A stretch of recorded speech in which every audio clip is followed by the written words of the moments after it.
부활의 소망을 우리에게 주신 우리 주님 앞에 여러분에게도 부활의 소망, 그래요. 이 땅의 소망이 아니라 부활의 소망, 천국에 대한 소망이 여러분에게 충만하게 넘치시기를 우리 주님의 이름으로 축원드립니다. 또 예배 드리면서 또 긴장하지 않도록 옆에 계신 분하고 안녕하세요 인사도 좀 하시고 반갑습니다, 반갑습니다. 조명 음향 좀 꺼주, 조명 소리가 들리거든요. 조명 팬 좀 꺼주세요. 세팅이 다 돼서 안 된다고? 알았어요. 칸타타가 우선이니까 할 수 없습니다. 이 조명이 좋긴 좋은데 이 조명 때문에 돌아가는 팬 소리 때문에 좀 그래요. 자, 오늘 하나님께서 우리에게 주시는 말씀의 제목은요, 하나님의 은혜를 깨달은 자가 어떤 모습으로 사는가라고 하는 것을 하나님 말씀을 통해 살펴보고 은혜를 나누고자 합니다.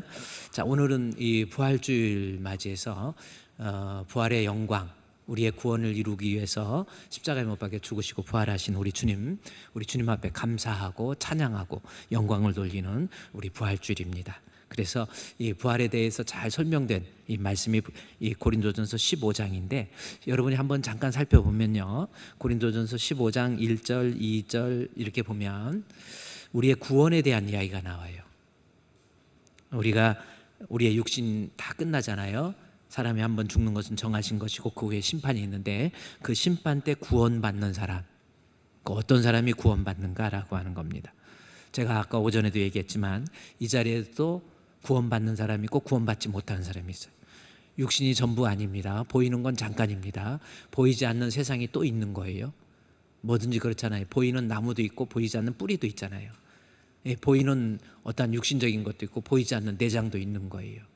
사람이 영적으로 육신적으로 보이는 것도 있지만 보이지 않는 영적인 것이 또 있는 겁니다. 육신적인 죽음이라고 하는 거에 끝나는 것이 아니라 영적인 하나님 앞에 갔을 때 인정받는 사람, 그래야 하나님 앞에 구원을 받게 되어 있다라는 겁니다. 그것이 15장 2절입니다. 너희가 만일 내가 전한 그 말을 굳게 지키고 헛되이 믿지 아니하면, 진짜 믿으면 뭘 받아요? 구원을 받습니다. 할렐루야. 예수 믿으면 구원받습니다. 네, 그래요.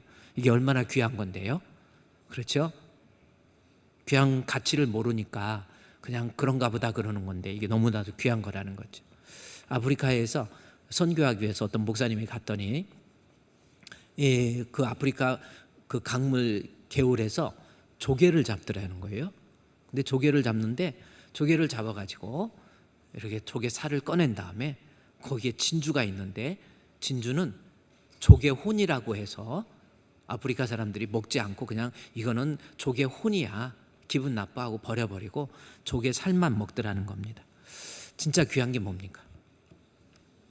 그래요. 진주. 진주가 귀하지요. 다 진주 좋아하잖아요. 저도 한번 우리 아내한테 선물을 잘 안 해줘서 한번 진주를 이렇게 선물을 한번 해줬어요. 홈쇼핑에 보니까 시계 35,000원짜리 시계를 팔더라고요. 근데 거기에 진주 팔찌를 끼워서 팔더라고. 그래서 35,000원. 그래서 야, 저거 괜찮겠다 해가지고 사가지고 저희 아내한테 이거 진주라고, 뭐 가짜든 뭐든 어쨌든 진주 같이 생겼으니까 그래 줬더니 한 3번인가 차고 안 차더라고. 필요한 분이 있으면 저한테 얘기하시면 전달하도록 하겠습니다. 진짜 귀한 거는 조개 살보다 진주거든요. 여러분, 인간이라는 게 마찬가지. 보이는 육신보다 더 귀한 것이 영혼이에요. 가만히 생각해 보세요. 죽어서 어디 가느냐, 요거 생각 좀 해보세요. 다 죽을 때 보면, 유심히 보면, 호흡이 멈출 때 보면 이 죽음의 장막을 넘기가 쉬운 게 아니거든요. 그런데 죽어서 천국 가는 사람이 있고 지옥 가는 사람이 있어요. 꿈에는 이야기가 아니란 말이에요. 안 믿는 사람도 저 세상 갔다고 그러잖아요. 천국과 지옥을 뭐 안 믿는다고 그러면서 왜 제사는 왜 지냅니까? 분명히 뭔가 있다라는 거죠. 또 다른 세상이 있다라는 겁니다. 그런데 성경 인간을 창조하신 하나님께서 죄로 인해서 죽을 수밖에 없는 인간을 구원해 주시기 위해서는 예수 믿어야 돼요. 예수 안 믿으면 지옥입니다. 방법 없어요. 예수 믿으면 천국입니다. 가짜로 믿으면 구원이 없습니다. 믿음도 진짜로 믿어야 돼요. 그렇죠? 여기 15장 2절 말씀에 내가 전한 그 말을 굳게 지키고 헛되이 믿지 아니하시면 이로 말미암아 구원을 얻는다. 그러면서 그러면 믿음의 내용이 뭔가? 도대체 믿음이라는 게 뭘까? 뭘 믿어야 구원을 얻는지 3절부터 나와 있죠. 뭐라고 했습니까? 내가 받은 것을 먼저 너에게 전하였으니 이는 성경대로 그리스도께서 우리 죄를 위해서 죽으시고 라는 거죠. 예수님의 죽으심에 대해서 예수님의 죽으심은 나를 위한 대속의 죽음이라는 거예요. 그 사실을 믿는 것이 믿음입니다. 그 사실을 믿는 것이 믿음이에요. 그냥 인간의 종교심대로 그냥 뭔가가 막연하게 믿어 아멘 아멘 그게 믿음이 아니라 예수님의 죽으심은 나를 위한 대속의 죽으심이고 그 믿음으로 말미암아 내가 죄사함 받을 수 있다라는 거, 그게 믿음이에요.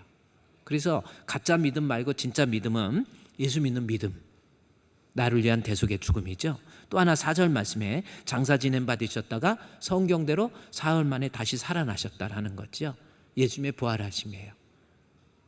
그래서 이 로마서에서는 예수님의 탄생, 죽으심, 부활 이 세 가지를 믿는 것이 믿음이거든요. 탄생을 통해서는 예수님이 하나님 되심을 믿는 거고, 예수님의 죽으심을 통해서는 나를 위한 대속의 죽음을 믿는 것이고, 예수님의 부활하심을 통해서 우리 그리스도의 부활에 내가 믿음으로 연합을 하게 되면 첫 번째 부활의 열매 되신 우리 주님처럼 나도 부활해서 부활의 잔치에 참여할 수 있다라고 하는 거, 이게 믿음입니다. 이 믿음 굳세야 돼요. 아멘.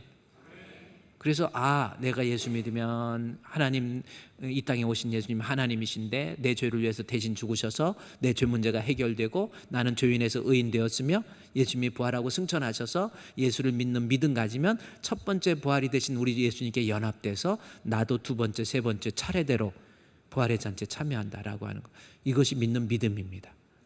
자, 그런데 그래서 믿음은 막연하게 예수님 나의 구주 그런 정도 믿음이 아니라 탄생과 죽으심과 부활을 믿는 것이 믿음인데, 이 탄생과 죽으심과 부활에 대해서 마귀는 가장 잘 흔드는 데가 있어요. 뭔지 아십니까? 탄생은 지금 고린도 전서를 기록할 당시에 AD 58년, 6년에서 7년, 8년이거든요. 이때 예수님이 십자가에 못 박혀 죽으시기 전에 30년 전에 태어나신 것도 이들은 다 알고 있단 말이에요. 그래서 예수님의 탄생은 난 믿어. 그 다음에 예수님의 죽으심, 십자가에 못 박혀 죽으신 거 나도 믿어. 그런데 부활하심에 대해서는 내가 이해를 못하겠다라는 거죠. 못 믿겠다라는 겁니다. 그래서 이 세 가지 중에서 부활을 못 믿으면 어떻게 됩니까?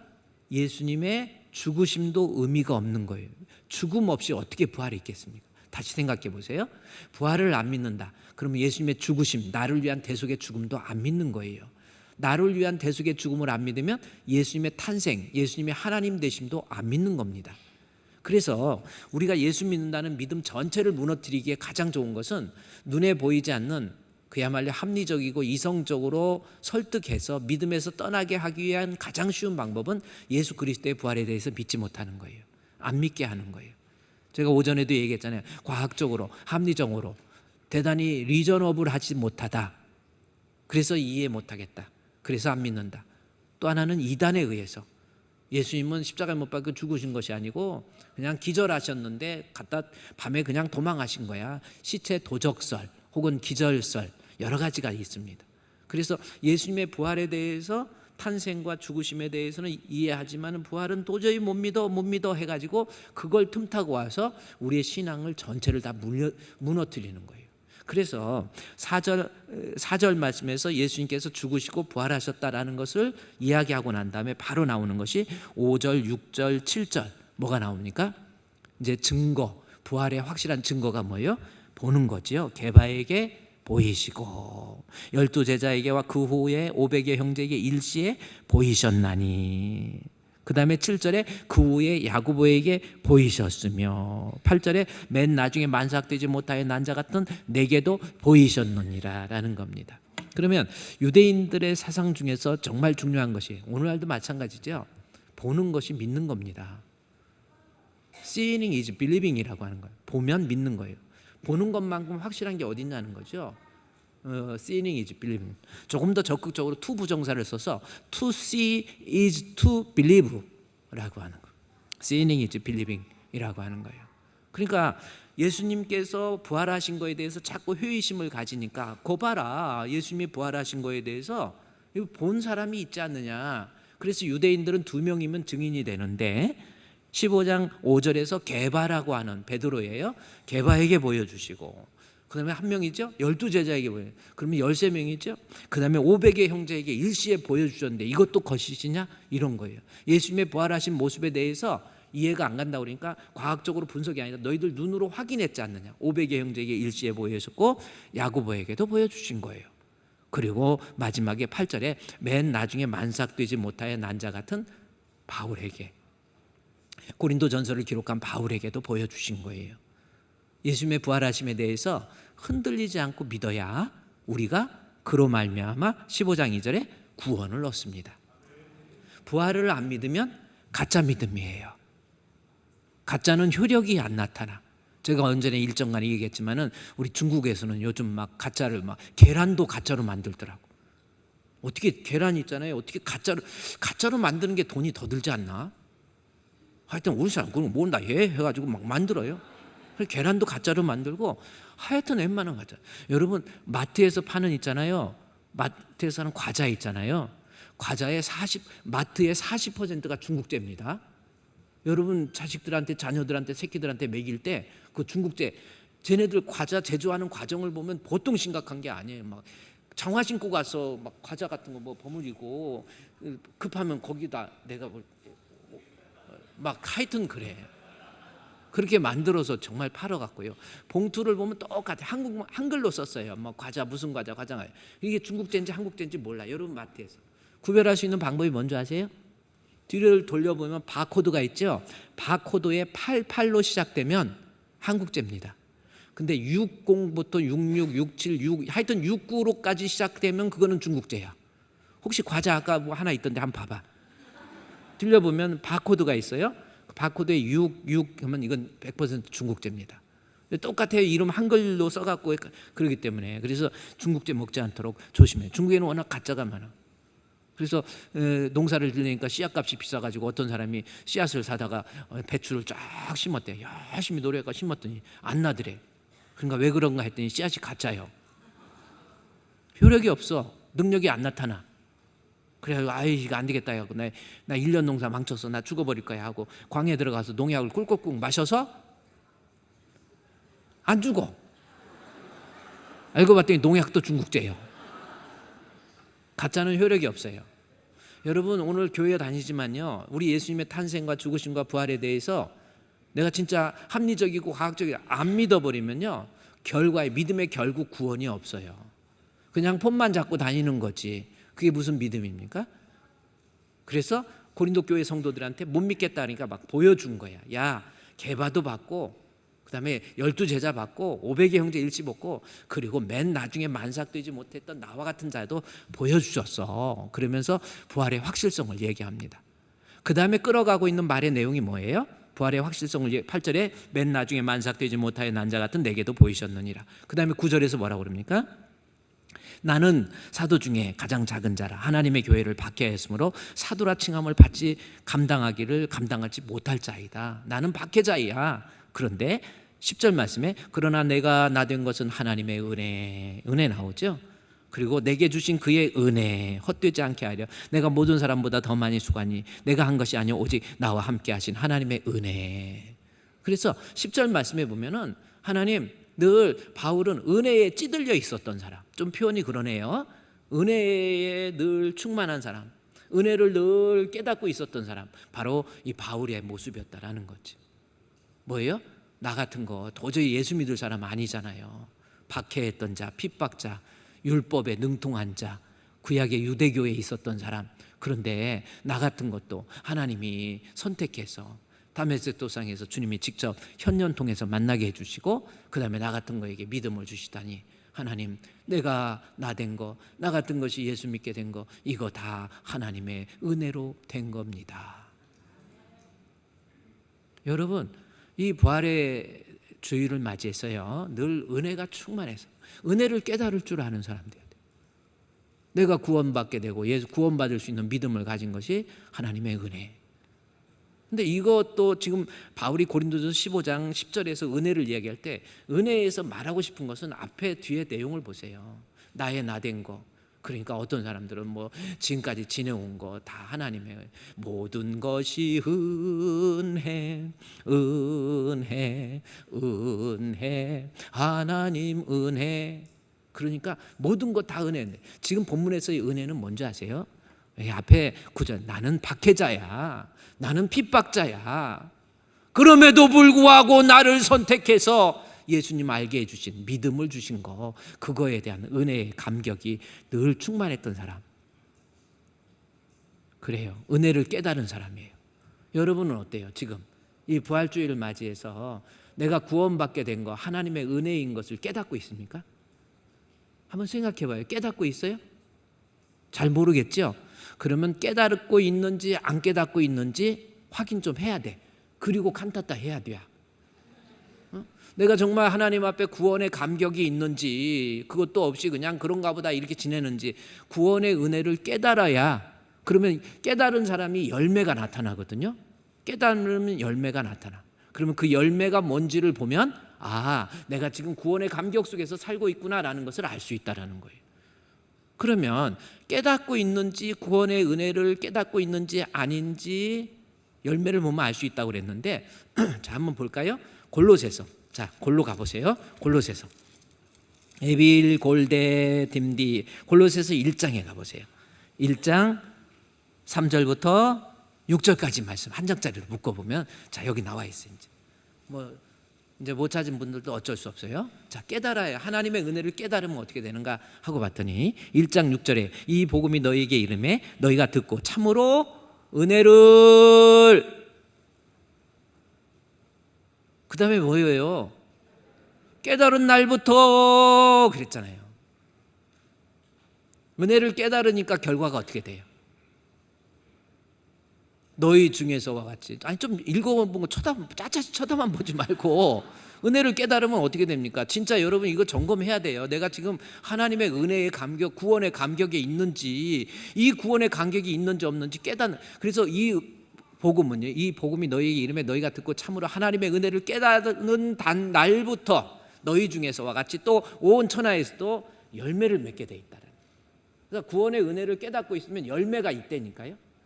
구원의 은혜를 깨닫는 사람, 이것이 얼마나 귀한 것이고, 우리 예수님 나를 위해서 십자가에 못 박혀 죽으시면서까지, 십자가에 못 박혀 죽으시고 3일 만에 부활하셔서 내게 생명의 영생을 허락해 주셨다라고 하는 그 구원의 감격을 깨달은 자, 바울이 그랬거든요.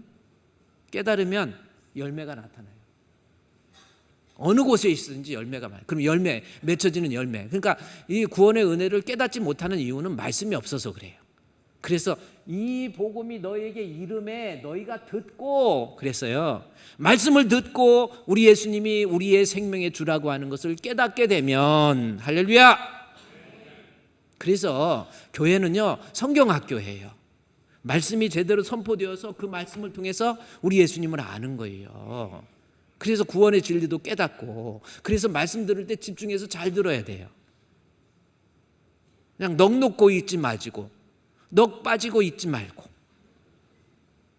그리고 우리 어렸을 때 시골에 저런 넋 빠진 이런 거 집중하세요. Let me have your attention, please. 말씀에 집중. Let me have your attention. 제가 목사님이 여러분의 모든 시선을 다 잡아서 모아서 말씀으로. 그래서 다시 본문 띄워줘 보세요. 은혜를 깨달으려면 이 복음이 너희에게 이르니까 우리에게 도착해서 말씀이 부딪히는 거예요. 말씀에 충돌이 일어나는 거예요. 목사님 말씀을 듣고 아멘, 아멘. 나를 구원해 주신 하나님의 은혜를 깨달으면, 깨닫는 날부터 이제는 열매가 맺혀지는 거예요. 할렐루야. 그럼 어떤 열매가, 지금 내가 은혜를 깨닫고 있는지 아닌지 살펴보기 위해서 열매를 보면 나무를 알잖아요. 내 신앙이 건강한 나무인지 좋은 나무인지. 그럼 열매가 뭐예요? 어떤 열매? 기독교인으로서 가장 기본적인 열매. 어떤 열매? 우리가 너희를 위하여 기도할 때마다 하나님 곧 우리 주 예수 그리스도 아버지께 감사하노라. 이는 그리스도 예수 안에 있는 너희의 믿음. 그 다음에 또 나오죠? 기독교의 가장 베이스 3개. 믿음, 사랑, 소망. 그러니까 정말 나를 구원해 주신 하나님의 은혜를 깨달으면, 이 사람이 깨달으려면 말씀 듣고 나를 구원해 주셨구나 라는 것을 깨달으면 그 사람이 삶의 현장 속에서 뭐가 나타나요? 믿음이 나타나요. 무슨 믿음? 이번에 내가 이렇게 해서 어떻게 성공할 수 있을 거야. 이번에 뭐 출세할 수 있을 거야. 이번에 막 이런 거 아니에요. 예수 안에 있는 믿음이에요. 말씀 듣고 은혜를 받으면 예수님이 나의 구주, 예수님이 나의 생명, 그걸 깨닫게 돼요. 그리고 깨달았으니까 예수에 대한 막 믿음이 달라져. 믿음의 역사가 일어나. 말로만 주여져요가 아니라 진짜 구원의 감격을 깨달은 사람은 하나님 말씀 듣고 믿음의 역사가 일어나서 벌써 머리끝부터 발끝까지 이 사람이 변화가 일어나요. 말씀을 통해서 깨닫는 순간. 그래서 진짜 크리스도인이라는 knowledge라고 하는, 지식이라고 하는 것이 있잖아요. knowledge가, 지식이 인사이트가 되고, 제가 그래요. 지식이 인사이트가 되고, 제가 그랬죠. knowledge, 지식, 하나님 말씀 받아서 말씀에 대한 지식을 통해서 인사이트, 제가 통찰로 번역을 했는데 인사이트는 뭡니까? 하나님이 어떤 분이고 예수님이 어떤 분이고 주님이 어떤 분이시고 구원은 어떻게 이루어지고, 인사이트, 통찰력. 이건 뭘 통해? 지식은 내가 말씀을 들어서 생기는 거예요. 암송해서 혹은 읽고 듣고, 그래서 지식이 생기고, 그거 지식이 통찰이 되어야 돼야. 통찰은 인사이트거든요. 그러니까 뭐냐? 성령의 도움을 통해서 깨달음이라고 할 수 있는 거예요. 그 깨달음의 단계에서 액션, 3구로 바뀌어야 돼요. 제가 3구라고 말해요. 내 삶 속에서 하나님의 말씀이 육화되어서 내 삶이 구현되는 거예요. 그게 성도예요. 그게 믿음의 모습 아닙니까? 말로만 믿지 뭐 믿음으로 나타난 게 뭐 있어요? 툭하면 뭐 교회에서 신앙생활도 이래던 저래던, 예배생활 드리는 것도 힘들어지고 봉사하는 것도 힘들어지고 늘 불평하고, 아니 무슨 부활절날 무슨 또 헌금하라고 그러냐, 왜 헌금 봉투가 있냐, 다 좋은데 이것만 없으면 진짜 좋겠다, 목사님 생긴 것도 잘생기고 말씀도 좋고 다 좋은데 왜 헌금 봉투를 여기다. 아니 그것도 필요하면 하세요. 누가복음 16장에서요 물질에 대한 것이 뭔지 아세요? 물질은 관계 개선에 쓰라는 거예요. 하나님과의 관계 개선, 인간과 관계 개선. 그래요. 그래서 부활절 맞아요. 그리고 믿음의 역사가 일어나는, 구원의 감격이 깨닫게 되면 믿음의 역사가 일어나죠. 그 다음에 또 하나 봅시다. 뭐가 일어납니까? 믿음, 아니 이거 말고 골로새서, 골로 가보세요. 골로새서 1장, 골로 가는 거예요 이게. 그래서 믿음의 역사가 일어나고, 너희 믿음. 그 다음에 사랑, 성도에 대한 사랑이에요. 이거 벌써 다 다르지죠? 옆에 주변에 나 중심이 아닌 다른 사람의 중심으로 무게 중심이 옮겨가잖아요. 그러니까 진짜 은혜를 받으면 막 사랑의 모습으로 막 흘려나가. 받은 은혜가 다른 사람에게 막 흘려보내요. 존 바클레이라고 하는 사람이 있어요. 그 사람이 쓴 책 하나가 있습니다. 바울과 은혜의 능력이라는 책이에요. 지금도 살아계세요. 존 바클레이, 영국 분입니다. 더럼 대학 교수예요. 이분이 쓴 책에 보면은 바울과 은혜의 능력이라는 책인데, 여기에서 은혜의 비상응성과 순환성이라는 말이 있어요. 비상응성은 뭡니까? 내가 은혜 받은 거 나 아무런 조건 좋아서 이뻐서 은혜 받은 거 아니거든. 은혜는 하나님이 값없이 주셨어. 은혜의 비상응성. 값없이 받았으니까 은혜의 순환성. 나도 내가 받았던 은혜를 막 흘려보내는 거예요. 은혜, 나를 보면 다른 사람이 막 은혜를 받는 거예요. 인상부터 달라져. 뭔가 인상 아니에요. 안녕하세요. 반갑습니다. 고맙습니다. 사랑합니다. 막 달라지는 거예요. 흘려보내는 거예요. 은혜의 특징이라니까요. 내가 말씀 듣고 은혜를 받으면, 깨달으면, 은혜가 비상응적으로 주심을 깨달았으면 은혜의 순환성 통해서 계속해서 흘려보낼 줄 아는 거예요. 깨달아야 돼요. 마지막에 하나 또 소망, 골로새서 골로 가보세요. 골로 가. 여기 또 골로새서 1장. 빨리 가야 시간 없어. 골로새서 1장. 그 다음에 이 복음이 너에게 이름에 듣고 믿음으로 소망 있죠. 그 다음에 하늘에 쌓아둔 소망은 소망인데 사랑, 믿음, 소망. 이 순서가 바뀌어. 고린도전서하고 순서가 바뀌었다고 이상하네. 아니 이상할 거 없어요. 순서는 좀 바뀌어도 되는 거예요. 여기 소망이라고 하는. 소망은 소망인데 어디에 바뀌어요? 하늘에 쌓아둔 소망으로 바뀌어. 그러니까 예수께서 나를 구원해 주신 것을 깨달으면, 말씀 듣고 은혜 받으면, 은혜가 깨닫는 순간부터 인사이트가 들어가니까 이제는 이 세상 살면서 내가 출세해야지, 인정받아야지, 돈 많이 벌어야지, 좋은 집에서 살아야지, 좋은 집에서 살아야지, 우리 애기들 잘 키워야지, 그런 것만이 소망이 아니고 이 몸의 소망 무엔가 우리 주 예수뿐일세, 우리 주 예수 밖에는 믿으리 아주 없도다. 굳건한 반석이시니 그 위에 내가 서리라, 그 위에 내가 서리라. 할렐루야. 이렇게 힘있게 찬양을 불러도 이걸 자장가로 생각하면서, 이래서 오늘 여기까지만 할게. 바울이요, 이 고린도전서 15장 그 마지막 보세요. 고린도전서 15장에서 마지막으로 바울이 고린도에서 뭐라고 하니까, 내가 하나님 나 같은 건 핍박자인데 나를 구원해 주자니 이것이 하나님의 은혜이지, 이것을 깨닫고 난 다음부터, 깨닫는 그 순간부터 열매를 맺히는 거예요. 만나는 사람마다 복음 전하지요. 사람들에게 좋은 인상 남겨주지요. 예수 그리스도 전하게 되지요. 뭐 이런 모습으로 끝나는 거 아닙니까? 우리 주분교회 성도들 은혜 충만한 우리 성도 되시기를 주의 이름으로 축원드립니다.